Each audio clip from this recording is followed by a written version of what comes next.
Ate, kuya, anong kasalanan niyo? Ba't kayo nagkakulong dyan?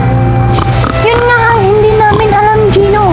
Dahil simula nung maliliit pa kami, ikinulong na nila kami dito. Mula nung hiniwalay nila kami sa aming mga magulang. At ngayon, ang hindi namin maintindihan, alagang-alaga nila kami dito. Para bang Pakainin mo na sila ng marami at damihan mo at magpinaba sila ng gusto. Yung mga pagkain masasarap para hindi sila nangangayaya. Siguro, sandyan nila yun. Ate, kuya, ganito na lang gawin niyo. Huwag kayong masyadong matakaw pag binibigyan kayo ng mga pagkain para pumayat kayo. Pagka kayo pumayat na, pwede na kayong lumusot dito sa mga rihas na to at kayo magiging malaya na. O sige Gino, sisikapin namin hindi kumakain ng maraming araw-araw at nang sa ganun ay papayat kami at makakalusot kami sa mga rihas na to.